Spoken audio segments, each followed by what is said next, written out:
Et voici à présent, mesdames et messieurs, la série de décrets que je vous annonçais en début de cette édition d'information.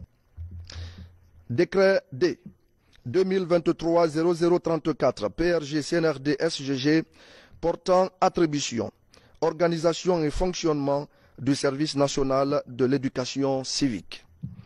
Le président de la transition, vu la charte de la transition, décrète. Chapitre 1, dispositions générales. Article 1er. Le service national de l'éducation civique, en abrégé SNEC, est un service rattaché au ministre de l'enseignement préuniversitaire et de l'alphabétisation. Article 2. Sous l'autorité du ministre en charge de l'enseignement préuniversitaire et de l'alphabétisation, le service national de l'éducation civique, de niveau hiérarchique équivalent à celui d'une direction de l'administration centrale, a pour mission d'assurer la promotion de l'éducation civique.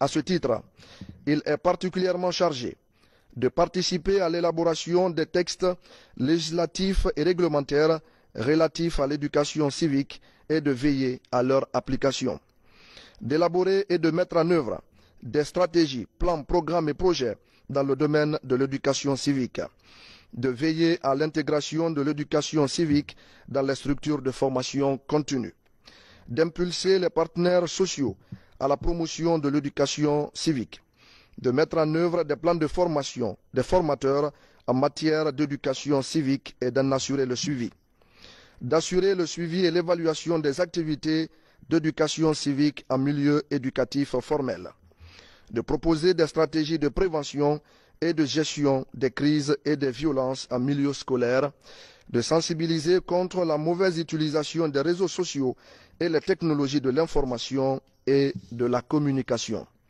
de produire et de diffuser des supports didactiques d'éducation à la citoyenneté et de veiller à leur conservation, de participer aux rencontres nationales, sous-régionales, régionales et internationales traitant des questions d'éducation civique.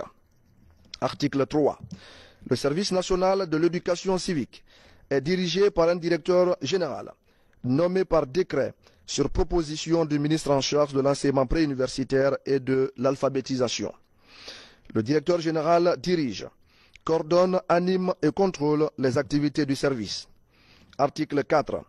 Le directeur général est assisté d'un directeur général adjoint nommé dans les mêmes conditions que lui et le remplace en cas d'absence ou d'empêchement. Le directeur général adjoint est particulièrement chargé d'assister le directeur national dans la coordination, l'animation et le contrôle des activités du service, de superviser l'élaboration des projets programmes et rapports d'activité du service, d'exécuter toute autre tâche spécifique qui lui sont confiées par le directeur général dans le cadre du service. Chapitre 2. Organisation et fonctionnement. Article 5. Pour accomplir sa mission, le service national de l'éducation civique comprend un département programme et formation, un département suivi et évaluation. Article 6. Les départements techniques de niveau hiérarchique équivalent à celui d'une division de l'administration centrale sont chargés de la coordination et de la supervision des activités des cellules relevant d'eux. Article 7.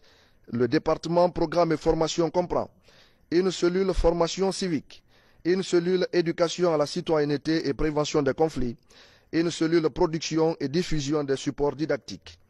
Article 8. Les cellules sont de niveau hiérarchique équivalent à celui d'une section de l'administration centrale. Article 9. La cellule formation civique est chargée de procéder à l'identification des besoins en matière de formation en éducation civique, de proposer des plans et programmes de formation sur l'éducation à la citoyenneté, d'initier des projets et programmes d'éducation civique en milieu éducatif formel et non formel. Article 10. La section éducation à la citoyenneté et prévention des violences est chargée d'initier et d'encourager l'apprentissage de la citoyenneté en milieu éducatif formel et non formel, de proposer des stratégies de gestion et de prévention des violences en milieu éducatif formel et non formel, d'initier des activités de vulgarisation du code de conduite dans les écoles. Article 11. La section production et diffusion des supports didactiques est chargée de proposer des supports didactiques de communication en éducation civique, de proposer des stratégies de diffusion des supports didactiques en éducation civique, d'assurer l'archivage des supports didactiques en éducation civique. Article 12. Le département promotion, suivi et évaluation comprend une cellule promotion des activités civiques, une cellule suivi et évaluation des programmes, une cellule appui aux associations et ONG à caractère civique. Article 13. La cellule promotion des activités civiques est chargée de mener des actions relatives à l'organisation des campagnes d'information et de communication en éducation civique, d'encadrer et d'assister les structures d'élèves dans les activités socio-éducatives, de mener des actions de plaidoyer pour la mobilisation des ressources nécessaires à l'exécution des programmes et projets en éducation civique. Article 14. La cellule suivi et évaluation des programmes est chargée d'assurer le suivi et l'évaluation des programmes et projets dans le cadre de l'éducation civique, de constituer une banque de données sur les violences en milieu scolaire, de fournir des éléments statistiques sur des cas de violence en milieu éducatif formel. Article 15. La cellule appui aux associations et ONG à caractère civique est chargée de contribuer à l'établissement des accords de jumelage dans le domaine de sa compétence, d'étudier les dossiers de partenariat des associations et ONG évoluant dans le secteur de l'éducation, de mener des études relatives aux relations de partenariat dans le domaine de l'éducation civique, d'assister les associations et ONG partenaires dans la planification, la mise en œuvre et l'évaluation de leurs activités. Article 16. Les personnels utilisés par le Service national de l'éducation civique sont des fonctionnaires et des contractuels de droit public. Article 17. Le Service national de l'éducation civique peut bénéficier de fonds en provenance des partenaires techniques et financiers de la coopération internationale qui sont obligatoirement versés dans un compte spécial ou un budget annexe. Article 18.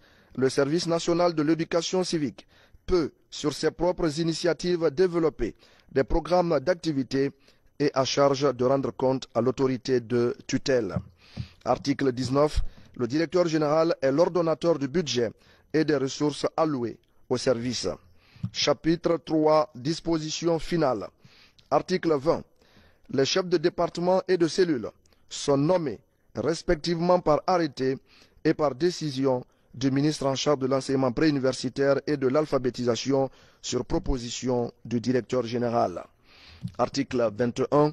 Le présent décret qui abroge toutes dispositions antérieures contraires prend effet à compter de sa date de signature et sera enregistré et publié au journal officiel de la République.